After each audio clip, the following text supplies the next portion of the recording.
কোন্নগরে শিশু খুনে অভিযুক্ত মা ও বান্ধবীর 14 দিনের জেল হেফাজতের নির্দেশ দিল শ্রীরামপুর আদালত। 9 দিনের পুলিশ হেফাজত শেষে আজ শ্রীরামপুর আদালতে পেশ করা হয় শিশুর মা ও তার বান্ধবীকে। শিশুর মা শান্তা শর্মা দাবি করেন তিনি কিছু জানেন না। বান্ধবী তার সন্তানকে খুন করেছে কিনা সে প্রশ্নেও নীরব থাকেন। কেন পুলিশ ফাঁসাচ্ছে? अरे आप ही तो मारे, जो आपके फ्रेंड जो बोलिए आप ही करवाए हैं ये सब। पुलिस फंसाচ্ছে? बच्चे क्यों मारे? हाँ हाँ आप ही मरवाए हैं। तो उस वक्त कहाँ थे परवीन जब आपके घर आए थे? आप नहीं जानते थे? नहीं, मैं नहीं जानती। नहीं, आप तो जानते थे। आप तो बोल रहे हैं जब वो जानती थी। जब आप सब कुछ परवीन तो बोल रहे हैं आप जानते थे। आप जानते थे, बता मैं दीजिए। कुछ नहीं जानती। तो परवीन ऐसा क्यों बोल रहे हैं? आप जानते थे सब। फोन नकल आई है तो फिर कहाँ थी वो? তবে পুলিশ সূত্রে খবর, থানা লকআপে বান্ধবী ইফফাত পারভিনকে সপাটে চড় মারেন শান্তা শর্মা। কোন্নগর কানাইপুরের একটি 2 কাঠা জমি কিনেছিলেন শান্তা। সেই জমি বিক্রি করে ফ্ল্যাট কিনে দুজনে থাকার পরিকল্পনা ছিল তাদের। স্বামী পঙ্কজের মাথার টাক পছন্দ ছিল না শান্তার। বান্ধবী ইফফাতের সঙ্গে ঘনিষ্ঠ সম্পর্কে বাধা হচ্ছিল সন্তান। স্বামী ও শ্বশুরবাড়ির লোককে শিক্ষা দিতে সন্তানকে খুনের পরিকল্পনা করে মা, এমনই মনে করছে তদন্তকারীরা।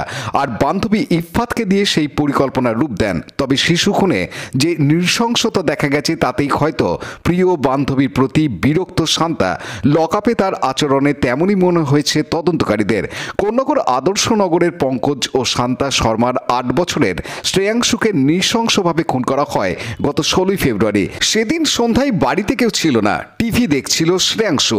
মাথায় থান ইট দিয়ে আঘাত করে, মূর্তি দিয়ে মেরে, ছুরি দিয়ে ক্ষতবিক্ষত করে নৃশংসভাবে খুন করা হয়। ঘটনার 4 দিন পর গ্রেপ্তার হয় শিশুর মা ও বান্ধবী। অভিযুক্তদের আইনজীবী সৈকত মণ্ডল এদিন জানান, পুলিশে পাবলিক প্রসিকিউটরের কাছে সেরকম কোনো এভিডেন্সই নেই। পাবলিক প্রসিকিউটর আমরা যে প্রশ্নগুলো করেছি সেই প্রশ্নের কোনো সঠিক উত্তরই তারা দিতে পারে, কোনো উত্তরই তারা দেয়। যে সিসিটিভি ফুটেজ আর একটা টেলিফোনিক কনভারসেশন থেকে এই দুজনকে অ্যারেস্ট করা হয়েছে, সম্পূর্ণ এর পেছনে একটা অন্য কোনো অ্যাঙ্গেল আছে। বাচ্চাটি যে মারা গেছে তার প্রতি যে সমবেদনা জানাবে তার মা, সেই সুযোগটা পুলিশ দেয়নি। তার আগেই পুরো কেসটাকে এন্টার থিংসটাকে অন্য জায়গায় ড্র্যাগ করে দেওয়া হয়েছে। মামলার সরকারি আইনজীবী সুদীপ সরকার জানান, এখনো পর্যন্ত 21 তারিখে ফার্স্ট প্রোডাকশন করা হয়েছিল এদের দুজনকে, শান্তা শর্মা এবং ইফফাত পারভিনকে, এবং লন্ডন কোর্টের কাছে প্রেয়ার করা হয়েছিল যে 10 দিনের জন্য পুলিশ কাস্টডি, এবং লন্ডন কোর্ট সমস্ত কিছু এভিডেন্স এবং গুরুত্ব কেসের কনসিডার করে 9 দিনের জন্য পুলিশ কাস্টডি দিয়েছিল।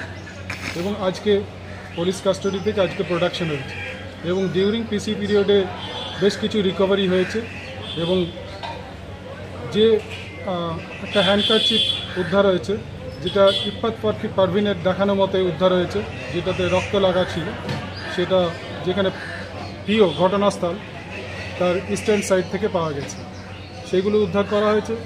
সিআইডি টিম এসে ওই প্রিয় থেকে কিছু ফিঙ্গারপ্রিন্ট নিয়ে গেছে, সেই ফিঙ্গারপ্রিন্ট পরবর্তীকালে কোর্টে এদের দুজনের নেওয়া হবে এবং সেটা ম্যাচিংয়ের জন্য পাঠানো হবে।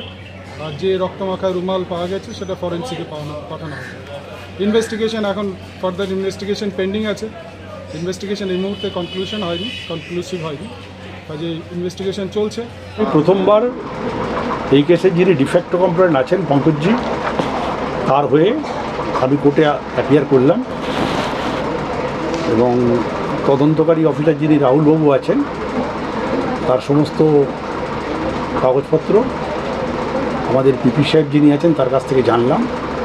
তদন্ত অত্যন্ত ভালো করছেন এবং তদন্ত রাইট অ্যাঙ্গেলে যাচ্ছে, এবং উনি যেভাবে খাটছেন প্রত্যেকটা ব্যাপারে, যে আজ থেকে 2 বছর পুরনো কল রেকর্ড, তারপরে during the course of PC period একটা রুমাল পেয়েছেন উনি রক্তমাখা, আনুষঙ্গিক আরও অনেক জিনিস উনি সিজ করেছেন।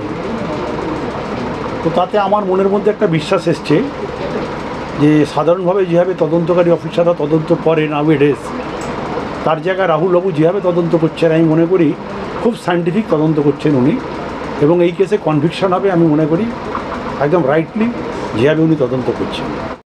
Bureau report, Hooghly news.